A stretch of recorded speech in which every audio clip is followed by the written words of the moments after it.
Chapter 162. Intense sunlight. Weak light shone through the narrow window from high above, making the interior of Moore's Cathedral a little more visible. Klein put his top hat on his knee while he leaned his leg against his cane. He sat quietly on the first row of the left pew and looked at the altar before him. There weren't any statues of the goddess except for a massive dark sacred emblem. Its base was black, with a crimson half-moon that was surrounded by radiant points of light. On the wall behind the sacred emblem, there were a few openings which allowed sunlight to shine in from the outside. They were focused into tiny specks of pure light which combined with the dark surroundings to form a scene that resembled that of a lofty starry night sky. None of the traditional gods ever left behind an actual image. Only their symbols are worshipped and glorified by people that seems to be a manifestation of the command. Do not look directly at God. Klein let his thoughts wander. He wasn't in a hurry to make the flaring sun charms as soon as he got the opportunity to be alone with sealed artifact 30782. He felt that he had to be careful, patient, and had to wait. Within the first 15 minutes, it was possible that Leonard and Kenley would enter at any moment to remind him about points that he should take note of. In this extremely quiet atmosphere, time flew by quickly. Klein suddenly snapped back to his senses as he took out his silver vine leaf pocket watch, flipped it open, and took a glance. 20 minutes have passed, he muttered to himself. He then set his silk top hat and silver-edged black cane by the side. He got up and walked towards a hidden corner near the altar. At first, he faced the side of the altar, but once he saw the large dark sacred emblem and the holy scenery that resembled a depiction of a night sky, he felt guilty and uncomfortable. Hence, he turned his back to the altar. Then, Klein took out the sealed artifact 30782 from the inner pocket of his black tuxedo. He bent down to place the golden unadorned badge on the ground. Klein took a look at the sun symbol that was filled with abstract meanings. Then he took out a small candle mixed with sandalwood. He put it right at the bottom of sealed artifact 30782. That was the dualistic ritual that he learned from the eternal blazing sun.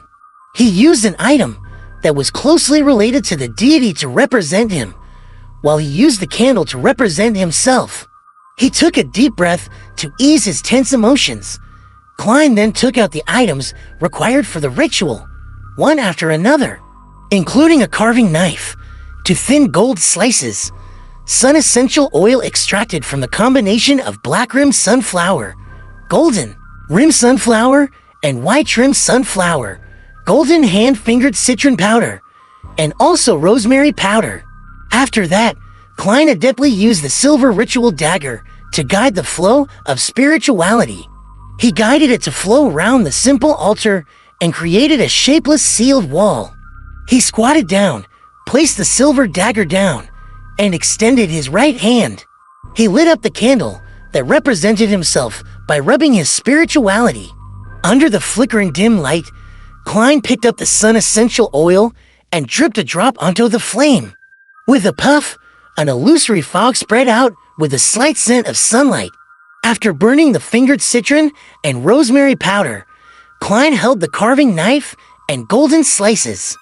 He stood up, took a step back, and then recited in Hermes, the blood of the eternal blazing sun.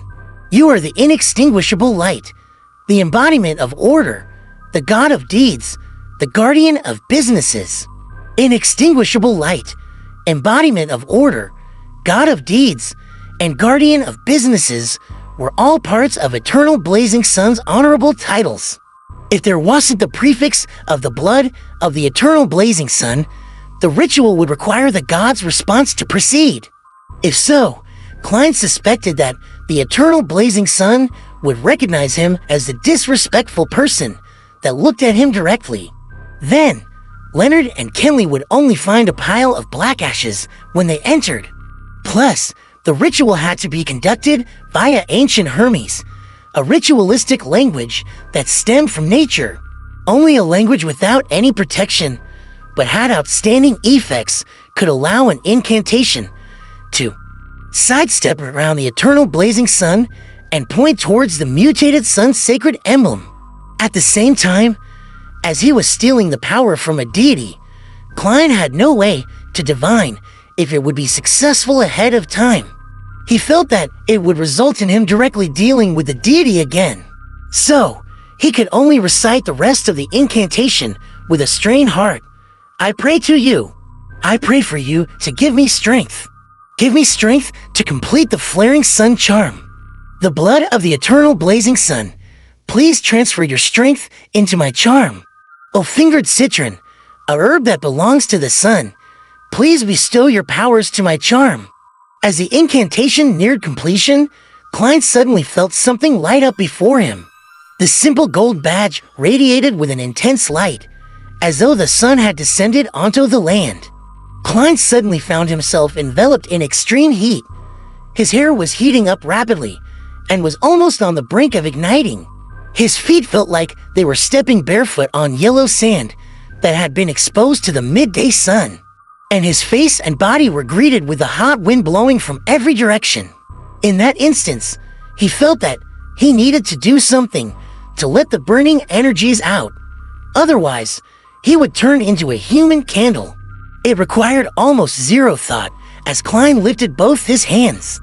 While his thoughts were boiling over like porridge, he relied on the combination of his spirituality and the strong winds, as well as his instincts and ritualistic guidance, to begin etching symbols, corresponding path numbers, magical characteristics, and ancient incantations onto both sides of the gold slices with his carving knife. Outside the church, Leonard was standing in the shadows to hide from coming into contact with direct sunlight. Suddenly, the sunlight intensified, like the hottest days of a year in early July. He squinted his eyes and looked towards the sky. He saw that the blue sky had no clouds or dust. It was so pure that it made people gasp with admiration. Such strange weather. Beside him, Kenley also noticed the changes in the sunlight. Leonard responded with a smile when he suddenly turned his head. He whereupon his eyebrows slightly and cast his gaze towards the cathedral. Luckily Roseanne isn't here. Otherwise, she would be complaining about the sun tanning her skin. Leonard looked away and said with a smile. The blazing sunlight remained intense for a few minutes before it returned to normal. In the cathedral, Klein's carving knife finished the final stroke. As he finished the magical characteristic that represented light, the spirituality on both sides of the gold slices suddenly melded together as the light converged onto the metal. No, this is even closer to godhood. Klein was finally relieved from the boiling and burning sensations. He examined the two flaring sun charms in his hands with a clear mind. The golden luster on the surface of the charms had turned dim, and the pattern looked ancient yet complex. There was a warm, damp feeling that seeped into Klein's skin bit by bit. Not bad. I finally have a more impressive trump card. Klein sighed emotionally. He set the activation incantation for the flaring sun charms as the word light in ancient Hermes. I want light, and there will be light, he quipped, amused. Then, he put the flaring sun charms into another pocket. He didn't put them with the slumber, requiem, and dream charms, because the flaring sun charms would decrease their efficacy period. Yes, the power of the flaring sun charms can be maintained for at least a year, or even longer. Klein reined his thoughts back and looked at the mutated sun's sacred emblem on the ground. It didn't look any different on the surface, and it still gave off feelings of warmth and purity. Klein finally relaxed and quickly completed the ritual and removed the spiritual wall. At that point, he thought to examine himself. He realized that his clothes were almost drenched, and he was covered in sweat. The edges of his hair were slightly curly too. Thankfully, Klein sighed in satisfaction. He put away his things and returned to his original seat. He was so exhausted that he slept the moment he sat down. until he was woken up by footsteps. His eyes shot open, and he touched the flaring sun charms subconsciously to see if they were still there. "You don't look all right," Leonard asked as he entered the cathedral. Klein massaged his temples, stood up, and smiled. "Am nearing my limit." He took out his silver pocket watch and took a glance. "Just in time. It's your turn to look after sealed artifact 30782. Before he finished speaking, Klein took off the mutated sun sacred emblem and passed it to Leonard. Leonard watched Klein walk out of the cathedral. Then, he dropped his frivolous attitude and examined sealed artifact 30782 attentively and seriously. He grew confused and looked bewildered. After the shifts ended, the three Nighthawks began their journey back. Before that, they told Priest Sewer to take note of the town's situation. If there were any paranormal incidents, he was to immediately send a telegram to St. Selena Cathedral. At 20 minutes past 7 that night, they finally arrived at Zoutland Street and returned sealed artifact 30782. When he had made sure that the captain didn't notice anything unusual, Klein left the Blackthorn Security Company and arrived home before 8. He took out his keys and opened the door, only to see an unknown figure. It was obviously a maiden who wasn't even in her 20s. She was in an old, grayish-white dress, and she was wiping the dining hall with all her might. She had black hair and brown eyes. Her eyes were small, her nose wasn't sharp enough, and her facial features were very ordinary. "Who is this?" Klein was stunned at first. Then he realized that she was most likely the maidservant that had come for a trial. At that moment, Benson lowered his newspaper and looked at his brother. He smiled and said, "A company that doesn't allow employees to leave the office on time is annoying, but it provides a salary that can counteract any kind of dissatisfaction." Klein replied with a laugh. "When Miss Justice's 300 pounds reach me, I'll inform Benson and Melissa about my raise to 6 pounds a week. That way they would worry less about our family's finances," Klein thought as he put his cane aside and took off his top hat. He walked to the living hall and lowered his voice as he asked, "Have you made a choice?" He had divined the information of the three maidservants the day before, and he had found that all three were suitable. Hence, the decision was left to his brother and sister. "Yes, Bella. Weekly salary of 5 soldi. She's very willing and also capable of learning cooking. She hopes that she can become a home chef, at which point her weekly pay will double. Her father is a factory worker at the Tingen Steelworks Union Factory, and her mother is a laundry worker," Benson replied with a chuckle. Of course, another thing that led Melissa and me to the decision is that the other two servants believe in the Lord of Storms, and she is a believer of the goddess. I personally don't mind the believers of the Lord of Storms, but Melissa didn't quite like the idea. It wasn't that Melissa didn't like it. A more accurate description would be I grieve at their misfortune and am infuriated at their refusal to resist. Yes, it was said by Lucian. Klein recalled his sister's behavior and revealed a smile. Benson didn't elaborate further. He put down the newspaper and stood up. "Since you're back, let's have dinner." The next day, Klein entered the Blackthorn Security Company in a good mood.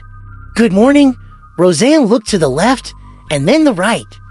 Then, she said, "Old Neil is sick. Let's go and visit him at noon." "What say you? Old Neil is sick?" Klein asked in surprise. Could it be that the ritual for treating diarrhea caused severe constipation? Well, from the way he acted after learning of the acting method, it's not impossible for him to suddenly fall sick as getting old. So once his mind turns frail, his body would also suffer from those ramifications. Roseanne nodded and said, "Yeah, he sent someone to the captain to request some time off." Klein nodded slightly. "Let's visit him at noon." Sigh, old Neil sure is pitiful.